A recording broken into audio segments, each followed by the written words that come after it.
The night lay silent on June Carter Street as the shadow moved through the woods. The wind blew gently, bending the flowers in Mrs. Johnson's garden. Theirs was the last house on the street. The house had been uninhabited for years before the Johnsons bought it. Mr. Johnson had been quite happy buying the house at a cheap price. He had given the realtor a generous tip. The shadow moved towards the house, called by the movie Mrs. Johnson watched in the living room. Outside the house, the street lay quiet. The neighbor's dog cowered in fear. The animal could sense the dark presence settle around them. It was happening again. It was happening because nobody warned them. The neighbors had watched the Johnsons move into the house, but nobody warned them about the events that usually took place in it. The shadow moved through the woods and stopped by the trunk of the tree next to the house. From there, it watched the house in silence. The streetlight cast its beam around the street, but its light went nowhere near the woods. The wind began to blow slightly harder as the shadow began to move with it, a mist moving under the cover of the dark. The street lights went off as it drew near the house. In the living room, Mrs. Johnson watched the movie she had seen in the basement. She had found it while cleaning the basement the day after they moved in. She turned towards the stairs. "Evelyn, could you please check the food on the fire?" she called. The shadow moved through the boundary wall to the walls of the house. From there, it stared at Mrs. Johnson through the living room window. There was something similar about the movie she was watching. The house looked the same with the one she was in. She watched on, looking closely as the camera panned to show someone peeping into the house in the movie. Mrs. Johnson turned towards the living room window in time to see a shadow move across it. She stood to her feet. The movie was beginning to seem real and it scared her. She had to turn it off before things got weird. Walking towards the television, a disfigured face suddenly appeared on screen with a devilish smile. She stepped back, gasping. Two hands came out of the screen to the side of the television, holding it as the creature dragged itself out. Mrs. Johnson shrieked in terror as the lights went off. She began walking backwards to the door. Lightning struck, lighting the living room, followed by the rumble of thunder. The creature was no more. Mrs. Johnson looked around her in fear. She was just being paranoid. She tried to convince herself. It was just a movie. Lightning struck again as she turned to face the door. Before her stood the creature she had seen crawl out of the television. She screamed in terror, but her scream did not last long. She fell down to the floor, a body of charred flesh. Mr. Johnson was on his way out of his study when he heard his wife scream. He stepped back to his study table and reached underneath it for the gun he usually kept there. With it in his hand, he stepped out of his study. He saw the creature as it stood next to his wife's dead body. He raised the gun and fired at it. The bullet passed through the creature and hit the living room wall. The creature turned towards him, a scarred face and bruised limbs masked by the shadows that wrapped it in. Mr. Johnson heard Rita's voice. He heard her cry as she did on the night of her death. "You left me to die," Rita cried. "Daddy, you left me to die." He lowered his gun, crying as he saw Rita walk towards him. He fell on his knees apologizing. It began to rain outside as the creature walked to Mr. Johnson. It got to him and tore his head off his shoulders with one quick swipe. Blood splattered on the walls as his body fell headless to the floor. His head rolled down the hallway before stopping by the stairs. Evelyn had been helping Sam with his assignment when her mother called her. She was leaving his room when the lights went off. She had gone back into Sam's room to get her phone when she heard her mother scream. She hid Sam in the closet and waited quietly. A few minutes later, she heard the sound of her father's gun. She had to find out what was happening. She tiptoed to the bedroom door and opened it. She peered down the stairs but didn't hear any movement. She gradually descended the stairs, hoping that nothing evil had happened. Evelyn saw her father's headless body lying in the hallway and the creature kneeling beside him. She screamed. Her scream echoed round the house as the creature stood and ran through her, ripping her heart out. Evelyn fell to her knees before rolling down the stairs to the floor dead. On the stair railing, her fingernails could be seen, scratching the railing as she climbed up. She opened the bedroom door and entered. From his hiding place in the closet, Sam could see the torn black jeans and the long black leather jacket. As the creature walked into the room, it walked round the room searching for him, and then it walked out of the room, closing the door behind it. Sam sighed as he held onto the flashlight that Evelyn had left with him. Beside him in the closet, he suddenly heard a voice sing, "Twinkle, twinkle, little star, how I wonder what you are." With shaky hands, Sam turned on the flashlight and cast its beam to the side. The beam rested on a creature's face as it sat next to him. It smiled, a disfigured face with a set of discolored teeth. Puff, the creature said, and the flashlight went off. Sam's scream was the last thing that was heard. Lena Holmes, a model, was offered a part in a movie, and she found stardom. As is common, fame and fortune can make significant changes in a person's personality. So it was with Lena Holmes. She became difficult to work with and bullied everyone with who she worked. Lena wanted her body from her face to her toes perfect, so she hired a chemist to create shampoo, creams for her face, her neck, her arms, and every other place where skin could be seen. Once a week, Lena went to an upscale beauty salon to have her hair shampooed by Carol, the only person she would allow near her hair. "Miss Holmes, I don't understand it.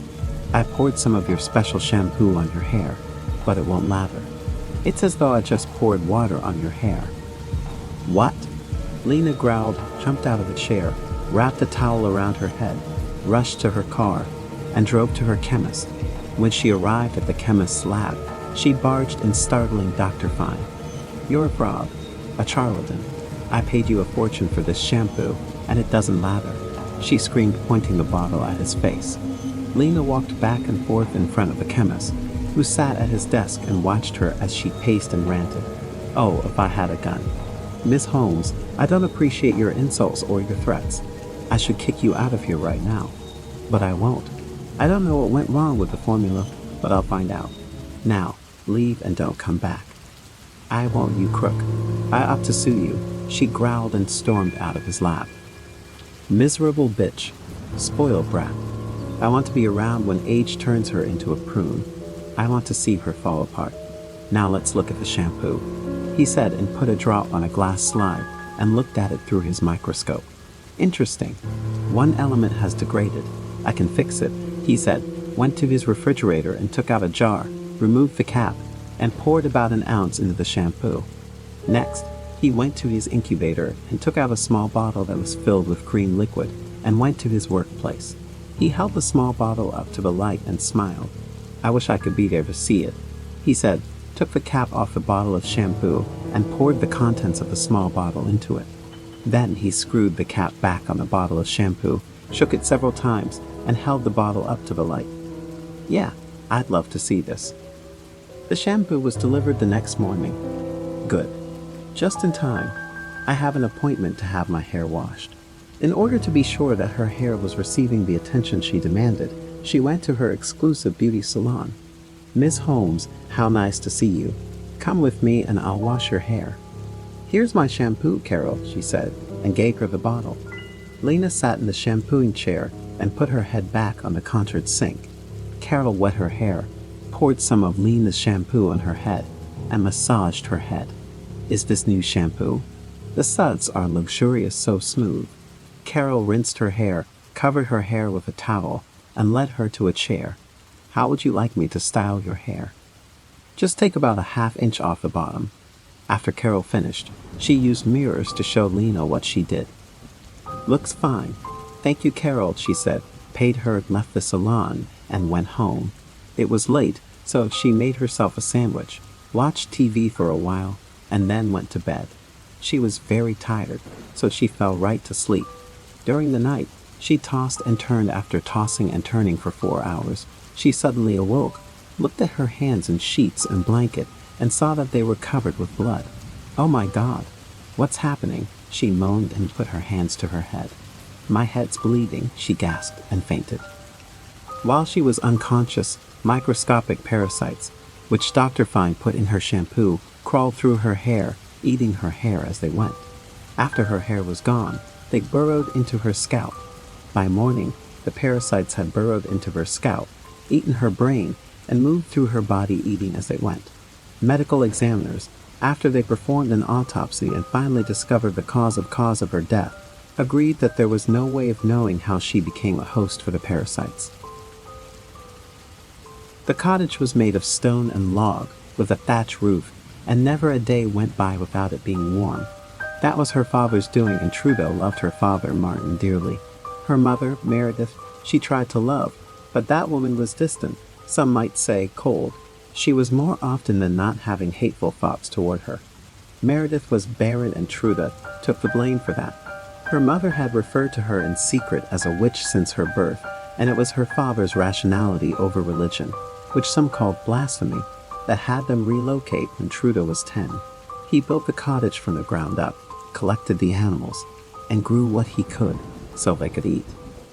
The winters were cold, but the remaining seasons were wonderful. Trude was allowed to wander where she pleased, except for in the woods. She had only done it once and wasn't there for long, not even lost. Her father found her catatonic and staring skyward. When he touched her shoulder, she shrieked so loudly, it caused a ringing in his left ear, which would nag him for the rest of his days. What she had seen she could not remember. "Those woods are alive, and not in a good way," her father said. "They will gobble you up, my child. Not even I want to go there." It was 1646, Virginia, in the New World. Trude was born here, and her mother and father rarely spoke of their voyage. All she knew was that it had been cold, wet, rough, and a lot of people died. Martin had tried not to doubt God's plan, but some knew that he did. Trude had just turned 15, was raven-haired, blue-eyed, at a good age for marriage, but she refused the idea, and her father joked that she was a little old woman in herself. He wanted grandsons, and there were many eligible Christian boys in town, just 6 miles away. Her mother told her that witches and whores never marry. Things at the cottage changed after her mother went missing. Trude stayed there, by the fire, while her father followed her mother's footprints toward the woods. He was gone for the night, and she was too terrified to sleep, not even the scriptures bringing comfort. On the second day he returned carrying Meredith in his arms. "Cover your mother's nakedness," he said, exhausted, Trude at the ready with a blanket. At dusk, as her mother slept, Trude saw the jackalope, the horned one, scurry across the yard. She told her father, but he angrily dismissed her as having a madness, like her mother. Never had he spoken to her like that. For the first time she had a hateful thought toward him. Soon, the hens had stopped laying, the cows were dry of milk, the horses died, and the grain stores were developing rot. Mist hung low in the morning, and Martin crawled over his sleeping wife, climbing from their bed. He dressed himself, instead of waking Trude to help them. Then he noticed wet footprints, which seemed to manifest by themselves, upon the stone floor in the middle of the room. They hadn't been there a moment ago. Meredith murmured in her sleep. He followed the footprints to the main door. Slowly, he opened it, and now saw hoof prints. He followed them to the middle of the yard, to where they vanished amidst the mist. "There's the devil in my house," he said to himself, horrified. In a fit of rage, driven by terror, he stormed inside, dragging Trude from her bed. She screamed as he threw her from the cottage. He forced her to look at the hoof prints and dragged her by her hair to where they ended. She saw no hoof prints. "This is your doing," he yelled at her. "Your mother always said you were a witch. You said you saw the jackalope." "I'm not a witch," Trude yelled back. "You're as mad as she is. She was lost in the woods, not me. I see no hoof prints, and so of the jackalope." "Explain this." "I've never been lost in the woods. You said the woods gobble things up." He grabbed Trude by her hair again and dragged her kicking and screaming to the woodpile, yanking the axe from the chopping block. He placed the cold, sharp edge of it to her forehead. "If you're a witch, I will split your skull," he roared. "No, father. I'd rather you banished me now, and I will hunt you with my axe." From inside the cottage, they heard Meredith scream. Martin threw the axe down. Trude grabbed the axe and tossed it away. "They've both gone mad," she wept, getting to her feet.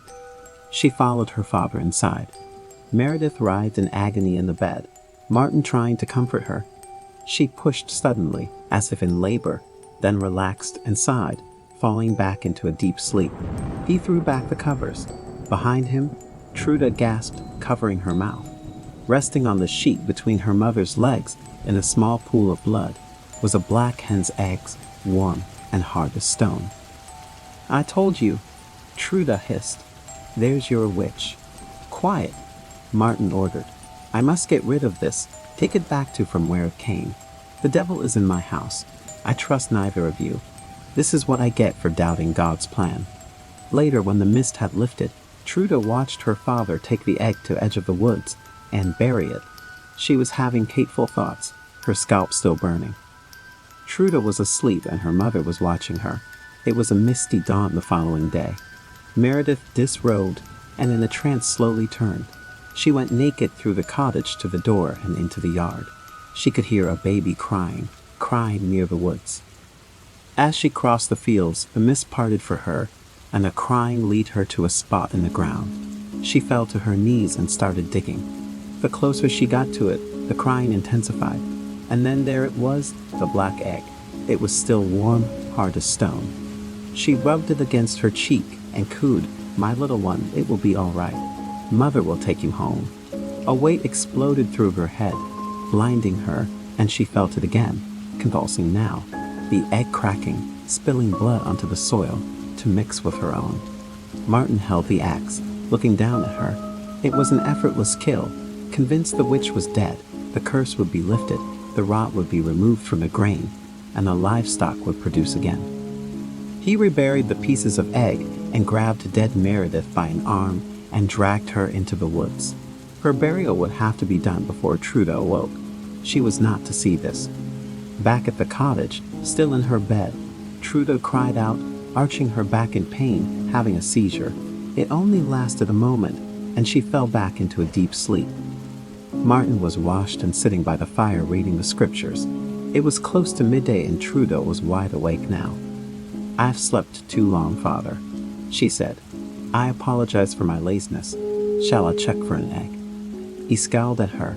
"Is that an attempt at humor, my daughter? This is not a day for laughter. It is a day for mourning. Your mother has died, and at dawn was buried." Truda was lost for words and went into the yard. The day was warm. Her mother was dead, and she felt nothing. She could see no sign of a grave, and the axe was missing. She ran back into the cottage and asked, "Where's the axe, Father?" Martin had it resting across his lap, the book of scripture tossed on the floor. "It's right here, my daughter," he said, with a crazed look in his eye, "safest in my hands." "Where's Mother buried?" "In the 5 points of the woods, as she wished, when she whispered it in my bad ear while I slept." "You're a madman." Truda dashed for the door and Martin chased her. He couldn't believe how nimble she was on her feet. She ran in the direction of the town, 6 miles away, and only looked back once to see her father collapse to his knees, exhausted, pointing the axe at her. He cried out, but she was too far away to hear what he said. At dusk, she entered the town and requested to meet with the magistrate. Her request was granted, but only for a moment. He was an elderly man, easily prone to superstition. "What counsel do you seek, young woman?" he asked. "I know you by your parents. Your father is a doubter. Speak quickly. My father has gone mad and murdered my mother. He is on his way here now. I'd like to testify to witchcraft." "Witchcraft? That's a confronting testament to make against one's kin. What proof have you?" Truda reached into her apron pocket. On the magistrate's desk, she placed a black hen's egg, warm and hard as stone. Once there was a young couple who decided to take a vacation and book an Airbnb in a remote, secluded area. The pictures on the listing looked lovely, and the host had great reviews, so they decided to book it for a week. Upon arrival, they found the house to be even more beautiful than the pictures had shown. They settled in and decided to explore the area. However, they quickly realized that there was something off about the place. The air was thick and musty, and there were strange noises coming from the walls. They shrugged it off and attributed it to the house being old and isolated. But as the days went by, the strange occurrences became more frequent and intense. They would wake up in the middle of the night to find objects moved or missing, and they could hear faint whispering coming from the walls. One night, they decided to investigate and found a hidden room in the basement. Inside, they found a collection of eerie dolls and a diary. The diary belonged to the previous owner of the house, who had been driven to madness by the spirits that haunted the place. The couple tried to leave, but found that all the doors and windows were locked from the outside. They were trapped, and the spirits became more aggressive and violent. The couple was never seen or heard from again. The host of the Airbnb was never found, and the house remains empty to this day. Some say that the spirits still linger and that the house is cursed. The couple's family and friends became worried when they didn't hear from them and reported them missing. The police launched an investigation and found the hidden room in the basement, along with the eerie dolls and a diary, but there was no sign of the couple. They searched the surrounding woods and fields but found nothing. They also contacted the host of the Airbnb, but the phone number and email address provided were fake. It was as if the couple had vanished into thin air. The police were unable to find any leads, and the case eventually went cold. The house was left abandoned and became known as the haunted Airbnb. Rumors started spreading about the house being cursed and that the couple had been taken by the spirits that haunted the place. Some locals even claimed to have seen ghostly figures wandering around the house at night. Years went by and the house remained unoccupied. But one day, a new family moved in. They had no idea about the history of the house and the tragic events that had occurred there.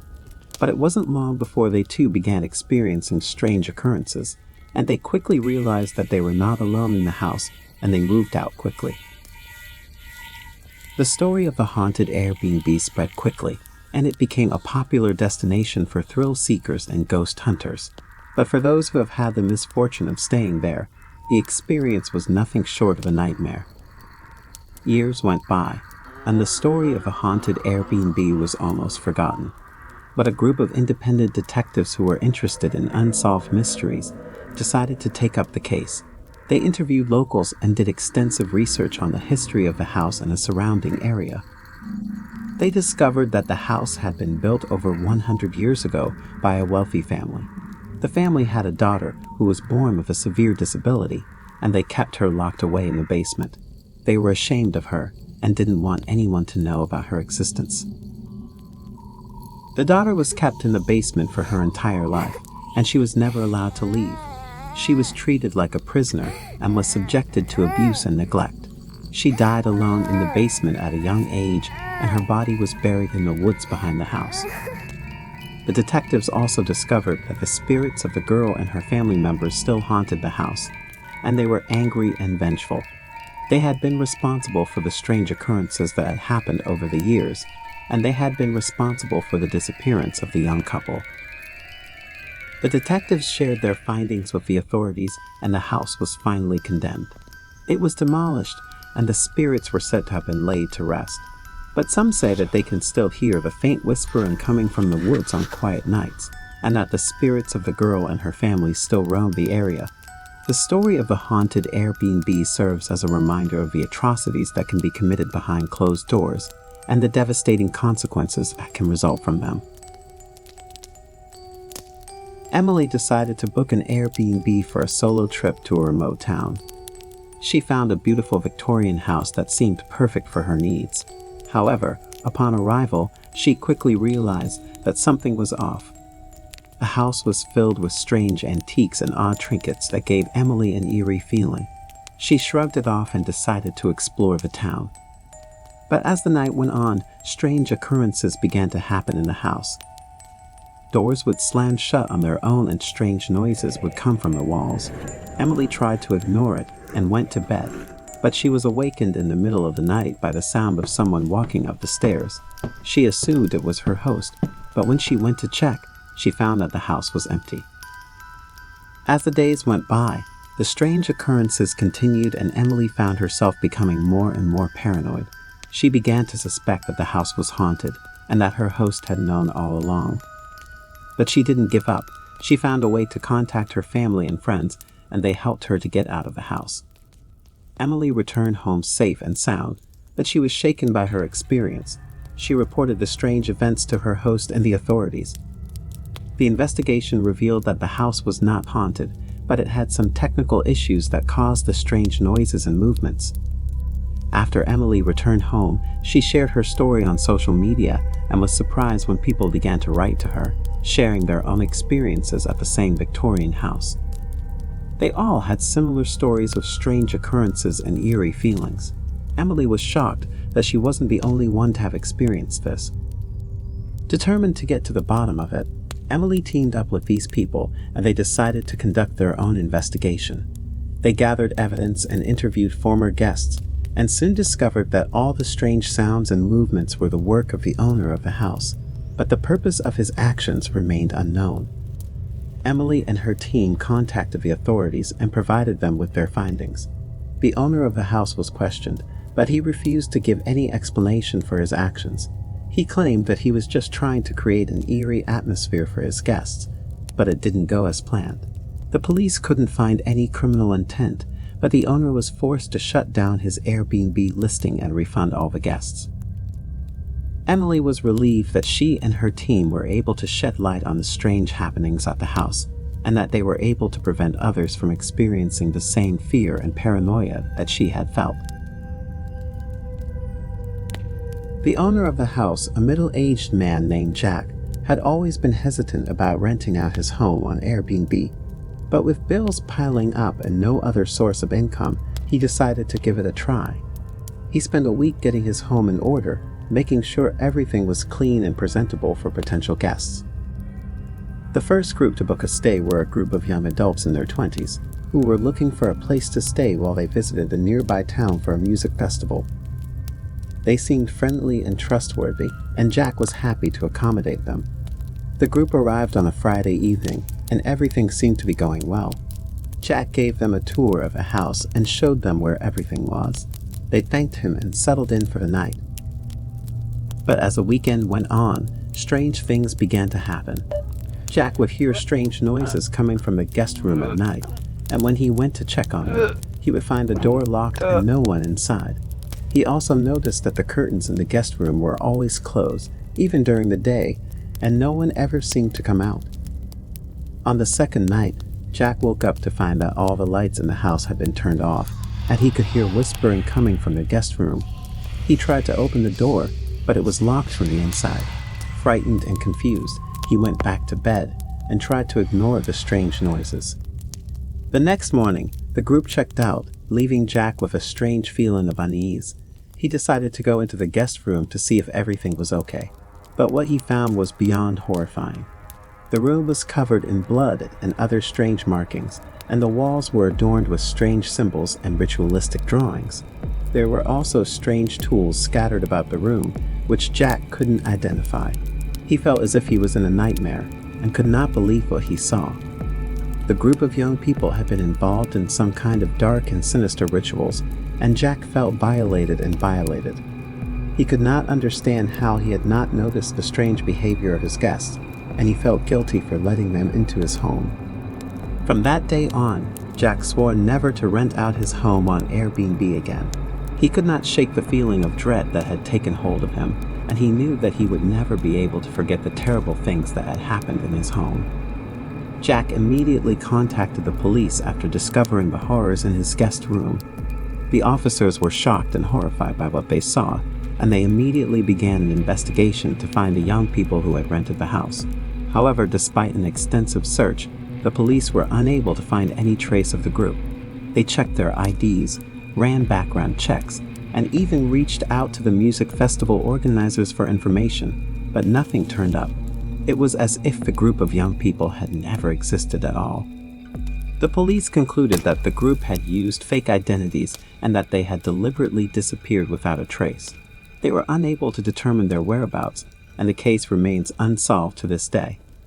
Jack was left feeling even more disturbed by the events of that weekend.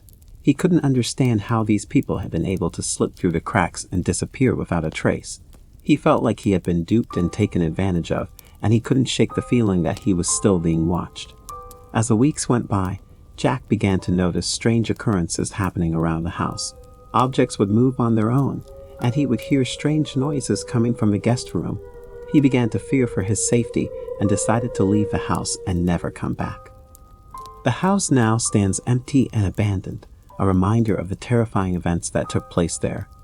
Jack still thinks about the group of young people who had rented his home and wonders if they will ever be found. He can only hope that they are caught before they can harm anyone else. A year and a half later, Jack saw a news report that caught his attention. 3 people had gone missing in the past few months, and they were all united by the fact that they had rented houses on Airbnb. The similarities to his own experience were too striking for him to ignore. He immediately contacted the police, but they were unable to connect the disappearances to his own case. The police searched the houses that the missing people had rented on Airbnb, but they found nothing out of the ordinary.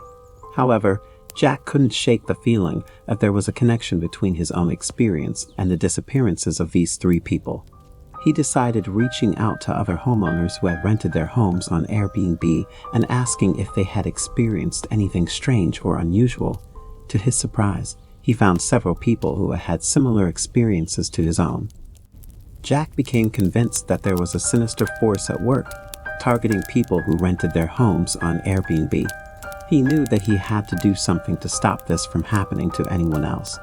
He contacted the media and shared his story, warning other homeowners to be cautious when renting their homes on Airbnb. He also contacted the company, urging them to improve their background check process and to take the safety of their guests more seriously. Despite his efforts, the disappearances continued, and the case remains unsolved to this day. Jack can only hope that one day the truth will be uncovered and that the people responsible for these terrible crimes will be brought to justice. The case of the missing people who all rented houses on Airbnb remains a mystery, and it serves as a chilling reminder of the dangers of the unknown.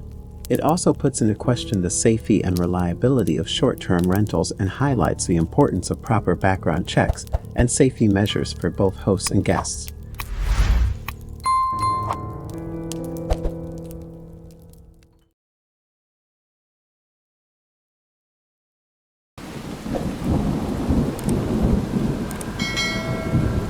It was a dark and stormy night, and Sarah was driving home from her late shift at the diner. The rain was coming down in sheets, making it hard to see the road ahead. As she drove, she couldn't shake the feeling that someone, or something, was following her. She tried to convince herself that it was just her imagination, but the further she drove, the more certain she became that she was not alone on the road. She could see the headlights of a car in her rearview mirror, getting closer and closer. Terrified, Sarah stepped on the gas, but the car behind her followed suit. She could feel her heart pounding in her chest as she realized that the car was not just following her, but was trying to run her off the road. Just as she thought she was about to lose control of her car, the headlights behind her suddenly disappeared. She breathed a sigh of relief, but it was short-lived. As she rounded a bend in the road, she saw the same car, now sitting idly on the side of the road with its headlights off. Sarah's first instinct was to keep driving, but something compelled her to stop. She pulled over and cautiously approached the car. As she got closer, she realized that the car was abandoned and there was no one in sight. But as she turned to walk back to her car, she saw a figure emerging from the shadows. It was a man dressed in black, with a hood covering his face. He was holding a knife, and he began to run towards her. Sarah screamed and ran back to her car, locking the doors just in time. She started the engine and floored it, not daring to look back until she was miles away. But even as she drove home, she couldn't shake the feeling that the hooded man was still following her, watching her every move. She couldn't shake off the feeling of being watched, and she was sure that the hooded figure was still out there, somewhere in the night. The next day, Sarah went to the police, but they were unable to find any evidence of the hooded figure or the abandoned car. They thought Sarah had just imagined the whole thing, but she knew what she had seen was real. From that night on, Sarah never went on a night drive alone again. She would always make sure someone was with her. But even then, she couldn't shake off the feeling of being watched. The memory of that night would haunt her forever, and she could never truly feel safe again. Years passed, but the hooded figure was never found. But the legend of the night drive killer lived on, and many people reported seeing a hooded figure on the side of the road, holding a knife, and chasing after unsuspecting drivers.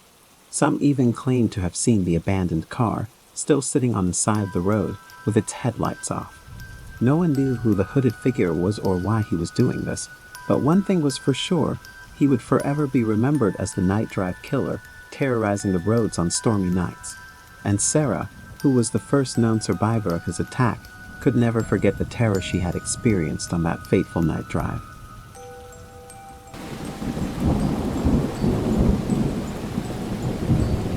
It was a typical night when Alex was driving to a friend's engagement party. He was in a good mood, looking forward to the upcoming fun. But something about that night was unusual. The road was deserted, and the only sound was the pounding of the rain on his windshield. As he drove, he saw a figure standing on the side of the road. At first, he thought it was just a trick of the light, but as he got closer, he realized it was a woman. She was dressed in a long white gown, and her hair was wild and unkempt. She looked lost and alone, and Alex couldn't help but feel sorry for her. He pulled over and offered to give her a ride, but she didn't respond. She just looked at him with empty eyes, as if she was in a trance. Alex shrugged it off and assumed she was in shock, and helped her into his car. As he drove, he tried to make small talk, but the woman remained silent. He couldn't shake off the feeling of unease, and he couldn't help but glance at her in the rearview mirror. Her eyes were still empty, and she looked as if she was staring straight through him. Suddenly, the woman spoke. "You should have left me on the side of the road." Her voice was cold and menacing, and Alex could feel the hair on the back of his neck stand up. He tried to ignore it and continued driving, but the woman's words kept repeating in his head.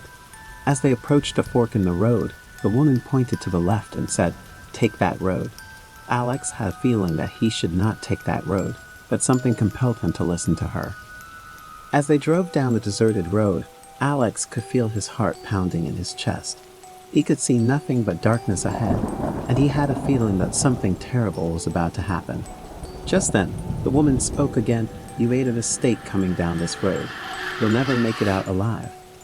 Alex's heart froze as he realized the woman was not just a lost soul, but something far more sinister. He tried to turn the car around, but it was too late. The road had become a maze, and he was trapped. The woman cackled as she revealed her true form, a vengeful spirit seeking revenge on anyone who dared to cross her path. As the spirit closed in, Alex's car suddenly swerved off the road and crashed into a tree. He was knocked unconscious and everything went black. When he woke up, he was in a hospital bed, hooked up to machines. The doctor told him that he had been in a coma for several days. As he lay there, Alex couldn't shake off the feeling that the night's events were not just a dream, but a premonition of what was to come. As Alex lay there in the hospital, he couldn't help but replay the events of that night in his mind. He couldn't shake the feeling that these events actually happened. He tried to tell the doctors and nurses about the woman, but they just looked at him with confusion and concern. They assured him that he had been in a coma for several days and that it was all just a dream. But Alex knew deep down that it was not just a dream, it was a warning. As he recovered from his injuries, he couldn't help but feel a sense of dread whenever he thought about that night. He started researching the area where the accident occurred, and soon discovered that there were several reports of strange occurrences on that road. People had reported seeing ghostly apparitions, and some had even claimed to have been attacked by something paranormal. Alex knew that he had to do something to prevent others from falling victim to the same fate. He started to spread awareness about the dangers of that road, and even organized a ghost hunting trip to investigate the area. The group of ghost hunters, including Alex, set out on a stormy night, just like the night of Alex's accident. They were armed with all the necessary equipment to capture any paranormal activity. As they drove down the road of no return, Alex couldn't help but feel a sense of unease. As they approached the fork in the road, Alex's heart skipped a beat as he remembered the woman pointing to the left and telling him to take that road. He tried to shake off the feeling of dread, but it was too late. They were already on the road, and there was no turning back. As they drove deeper into the darkness, strange things began to happen. The temperature dropped, and the wind picked up. They heard strange noises, and the car radio started to malfunction. Suddenly, the car came to a stop, and the engine wouldn't start. They were stranded on a road in the middle of nowhere with no way to call for help. As they got out of the car to investigate, they saw a figure standing in the distance. A man from this group decided to go out and come closer to this figure. As he got closer, He realized that the figure on the road was a local farmer walking home from the bar. They talked, and the farmer said that the failures in the radio began due to the fact that there was a military base nearby, which jammed the sound waves, and the engine stalled due to the fact that the owner of the car did not take it to a car service for a long time.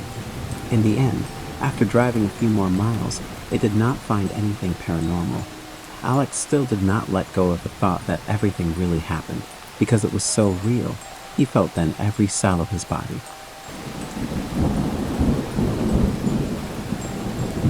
There was a strong thunderstorm that night. A group of young people who are keen on searching for UFOs went to a place where, according to the latest reports, people saw strange objects in the sky. As they drove deeper into the rural area, the storm intensified. Lightning struck the trees around them, casting eerie shadows on the winding road. The friends began to feel uneasy, but they pressed on, convinced that they were on the verge of a major discovery. They had all read about the mysterious lights in the sky, and they were convinced that they were about to witness something truly extraordinary. Finally, they reached their destination, a field on the outskirts of a small town. They set up their equipment and waited for the UFOs to appear. But as the minutes ticked by, nothing happened. The friends began to grow restless and were about to pack up and leave when they saw a bright light in the distance.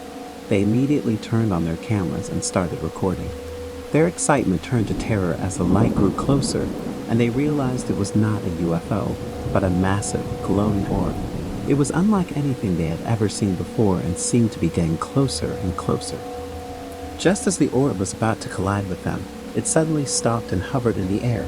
The friends were paralyzed with fear, but then they noticed something even more bizarre. The orb was emitting a strange, pulsing energy that seemed to be communicating with them telepathically. They could hear a voice in their minds, but it was not in any language they knew. They were confused and scared, but the voice seemed to be calming and reassuring. The energy told them not to be afraid, that they were not alone in the universe, and that they were part of a greater plan. The friends were amazed and overcome with emotion as they realized that they had just had a close encounter of the third kind. They were in awe of the experience. They couldn't believe what they were seeing and hearing. They were convinced that they were witnessing something truly extraordinary. The storm outside subsided, the sky cleared, and the friends were able to see the stars. They packed up their equipment and headed back home, their minds buzzing with excitement and wonder. They couldn't wait to share their experience with others and to analyze the footage they had captured. They had set out to find UFOs, and instead, they had found something even more incredible. They knew that they would never forget that stormy night and the incredible encounter that changed their lives forever. They had witnessed something that was beyond human understanding, and that was enough for them.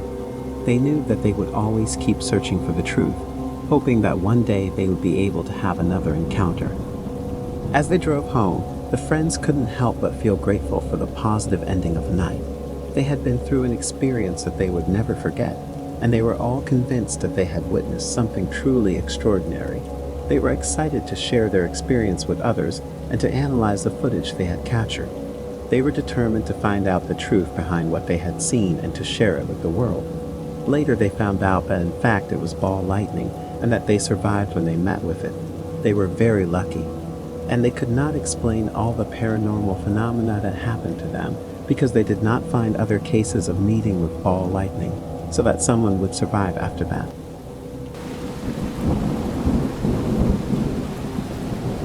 The weather then was, to put it mildly, terrible. It was foggy and everything around was deserted. There was not a single person within a radius of at least 1 mile. Officer John had been on patrol for hours, his eyes scanning the deserted streets for any sign of trouble. As he turned down a quiet side road, he noticed a car moving slowly in the distance. He couldn't quite make out the details, but something about the way it was moving made him suspicious. He flicked on his lights and pulled the car over. As he approached the driver's side window, he could see that there was only one person inside. The driver, a middle-aged man, looked up at him with a blank expression. Officer John could see that something was off, but he couldn't quite put his finger on what it was. "License and registration, please," he said, trying to keep his voice steady. The man handed over the documents, and Officer John couldn't help but notice that his hands were shaking. He scanned the license and registration, but everything seemed to be in order. He handed the documents back and asked, "Is everything okay? You seem a little on edge." The man just stared at him, his eyes empty and cold. Officer John felt a chill run down his spine. He started to reach for his radio to call for backup. But before he could, the man suddenly lunged forward, lunging at Officer John. The man was incredibly fast, and before Officer John knew it, he was pinned against the car, the man's hands around his throat. The man's eyes were wild with madness, and he snarled, "You can't stop me. I have to finish what I started." Officer John struggled against the man's grip, but he was too strong. Just as he was about to black out, he saw a figure emerging from the shadows. It was a woman, her hair matted and her clothes torn. Her eyes were filled with a terrible rage, and she lunged at the man, pulling him off of Officer John. The man let out a scream and disappeared into the darkness, leaving Officer John alone with the woman. She looked at him with a mix of gratitude and sorrow, and said, "He's been doing this for years. Kills and mutilates bodies of his victims. I've been trying to stop him, but he always finds me. I'm so sorry." With that, she too disappeared into the night, leaving Officer John to try and make sense of what had just happened. He never spoke of that night again, but the memory of it haunted him for the rest of his days. He had come face to face with true evil, and it had changed him forever. John was in shock, trying to process what had just happened. He stumbled back to his patrol car, his hands shaking as he reached for his radio. He called for backup and an ambulance, his voice barely above a whisper. He felt like he was in a nightmare and couldn't believe that the events that just occurred were real. When backup arrived, they found Officer sitting in his car, still in shock. He tried to tell them what had happened, but his words were jumbled and incoherent. They rushed him to the hospital, where he was treated for shock and minor injuries. As the days passed, Officer John struggled to come to terms with what had happened. He couldn't shake the image of the man's wild eyes and the woman's words. He's been doing this for years. Kills and mutilates bodies of his victims. He couldn't understand how someone could do such a thing. He spent his days going over the details of the incident in his head, trying to find some explanation for what had happened. He started to notice that there had been a string of strange murders in the area, all with the same MO, victims found dead with no signs of struggle. He couldn't shake the feeling that they were connected to the man he had pulled over that night. Determined to get to the bottom of it, Officer John dug deeper into the case. He spoke to witnesses, scoured through reports, and even went undercover to try and find any leads. But the more he uncovered, the more twisted and terrifying the case became. He soon discovered that the man he had pulled over was not just a murderer, but a serial killer with a twisted obsession. He was a master of manipulation and had the ability to charm and lure his victims, making them trust him before he struck. During the investigation, he managed to establish the identity of the victims of this maniac, and he was horrified to identify in one of the victims the very woman who had helped him. She was killed in the exact same spot a few feet away from that incident. The realization that this monster had been hiding in plain sight for so long, preying on innocent people, made Officer John feel sick to his stomach. He knew that he had to put an end to the killer's reign of terror, no matter the cost. With the help of his fellow officers, they were able to track the killer down and finally put an end to his killing spree. But the memories of that night and the knowledge of the evil that existed in the world would stay with Officer John forever.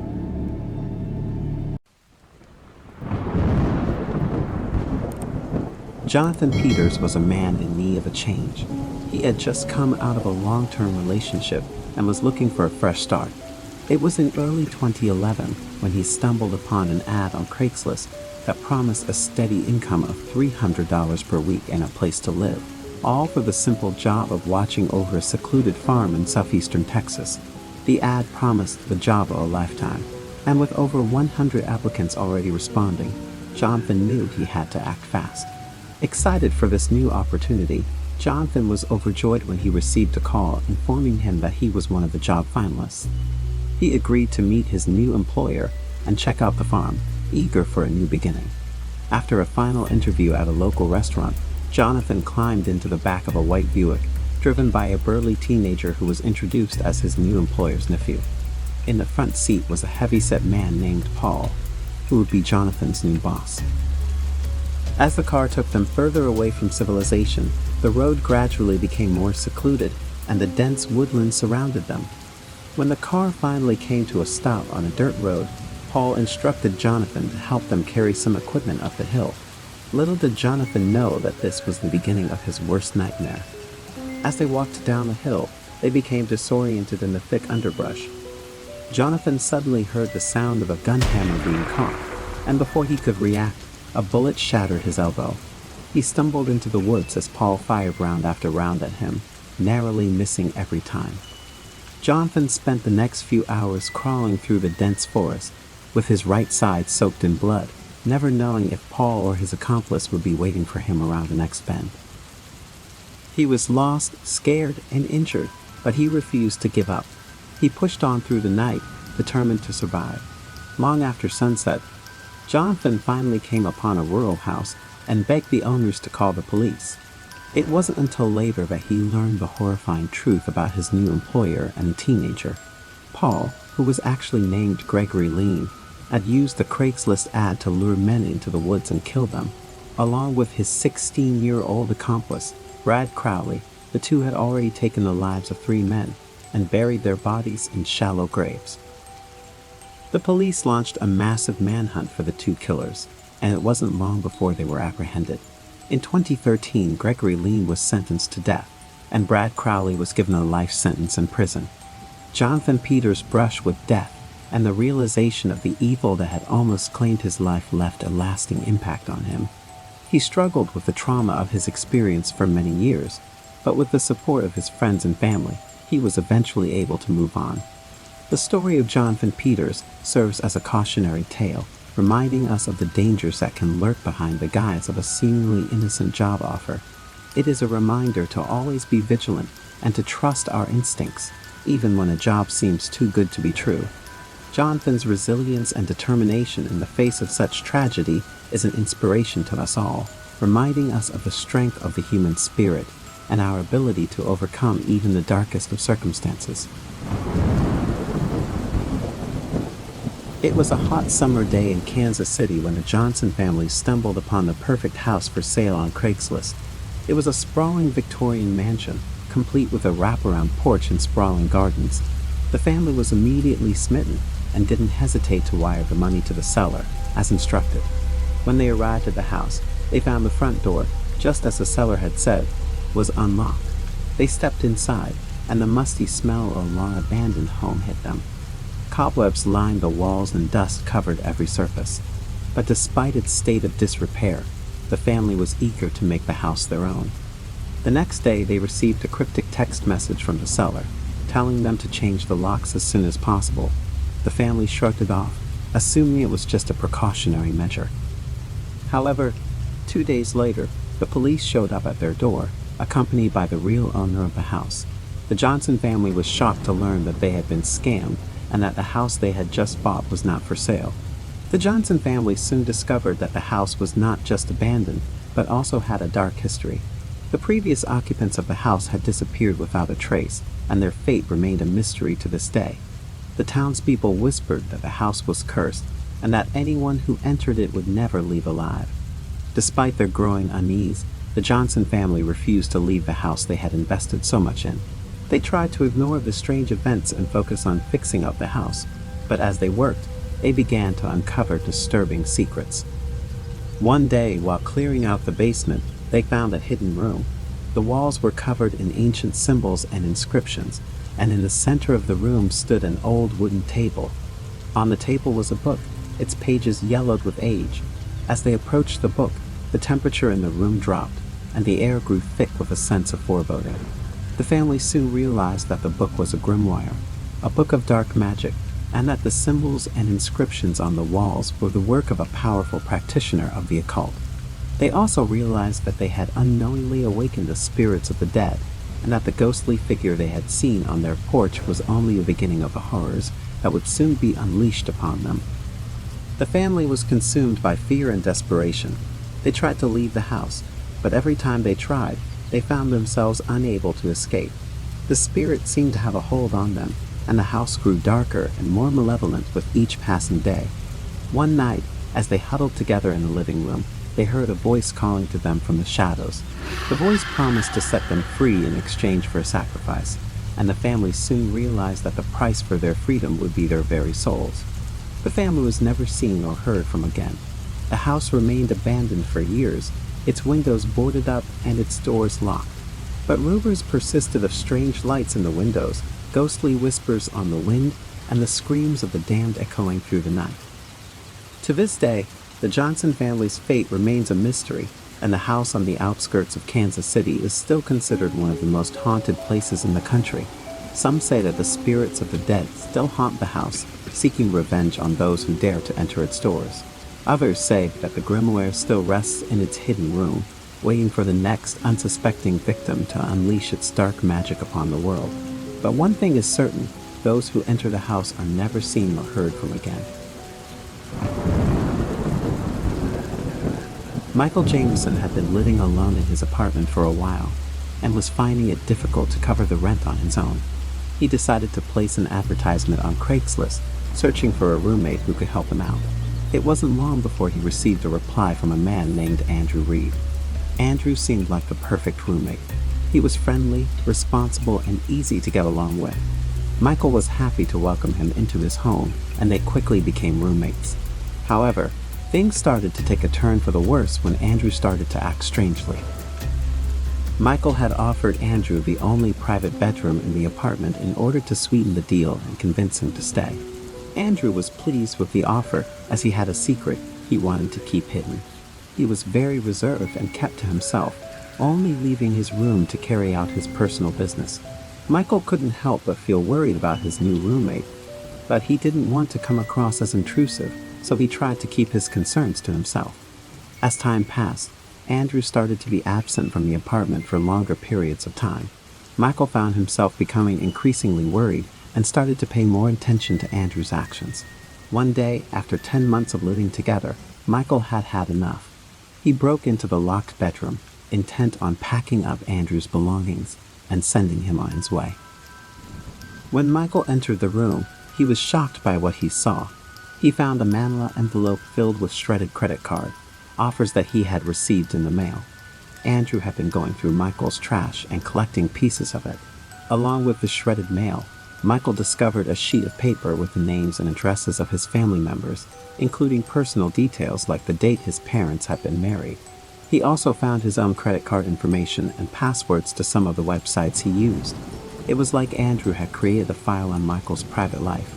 To make matters even more concerning, Michael found a diary, and at the end of one of the entries, he read a chilling sentence. "I'm only now just starting to get over being afraid every time someone looks at me twice in the street. Every time a cop looks at me, thinking they know." Michael was horrified and immediately Googled Andrew's name. What he found was even more shocking. Andrew, whose real name was Dinah Lawrence Smith, was listed as one of America's most wanted. He had pulled off a daring jewel heist in San Francisco and had made off with $10 million in diamonds. A call to the police revealed that Andrew was already in custody. Michael was stunned. He couldn't believe that he had been living with a wanted criminal for so long. He felt violated and couldn't understand why Andrew had been collecting his personal information. Was he planning on using it for some sort of criminal activity? The thought made Michael's blood run cold. He contacted the police and provided them with all the information he had found in the locked bedroom. The police were grateful for the information and told Michael that it would greatly assist them in their investigation. Michael never found out why Andrew had been collecting his personal information, but he is grateful that the situation did not turn out to be any worse. He has since taken steps to protect his personal information and is much more cautious about who he lets into his life. On a chilly morning in August 2011, Isabella Ramirez had arrived at the bus station in Mesa County, Colorado, after a long journey from Denver. She had been eagerly awaiting her roommate, Gabriel Rodriguez's, arrival to pick her up. However, as the hours passed by, Isabella grew increasingly worried as there was still no sign of Gabriel. She called the authorities, and what they found at Gabriel's home would shock her and the entire community. The police arrived at Rodriguez's residence to find a grisly scene. Gabriel was lying naked on an air mattress in a pool of blood, and it was evident that he had been brutally beaten multiple times on the back of the head with a blunt object. The investigation confirmed that it was a murder, but finding the killer would be a difficult task. The police began their investigation, and it was not long before they discovered that Gabriel had been running a male massage service on Craigslist. The prime suspect became Gabriel's partner, Ethan Scott, who lived with him.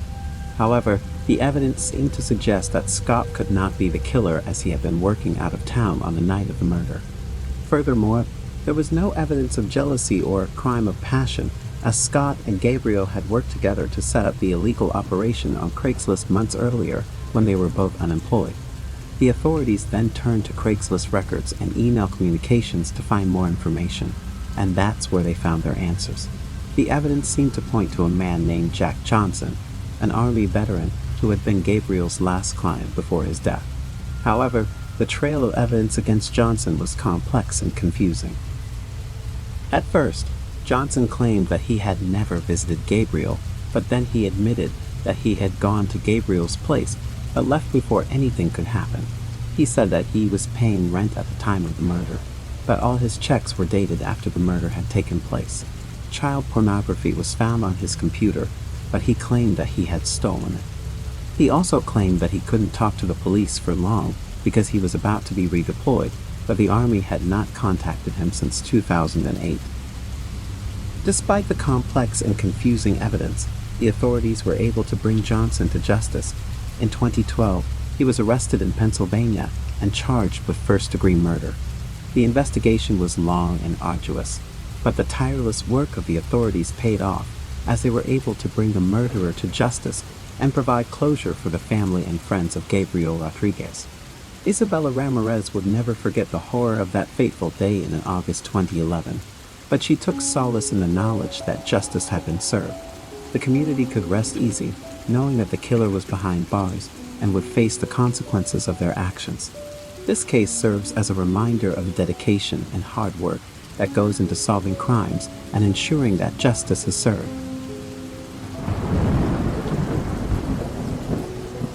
Ava Richards had a troubled history that indicated that she was not fit to take care of anyone, let alone a vulnerable elderly woman.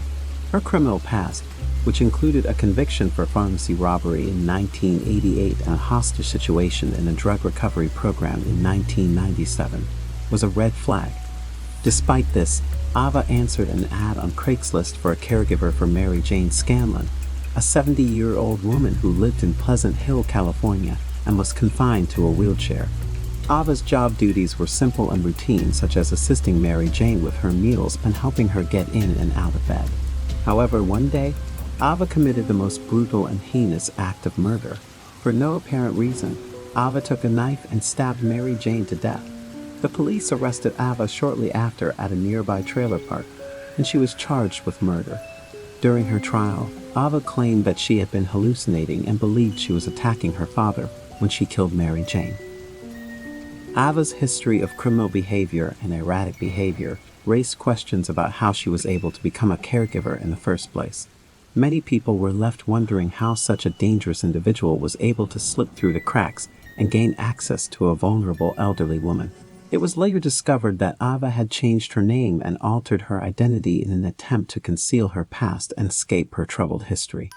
Ava Richards received a sentence of 31 years to life in prison, but the loss of Mary Jane Scanlon's life and the trauma experienced by her loved ones will never be forgotten.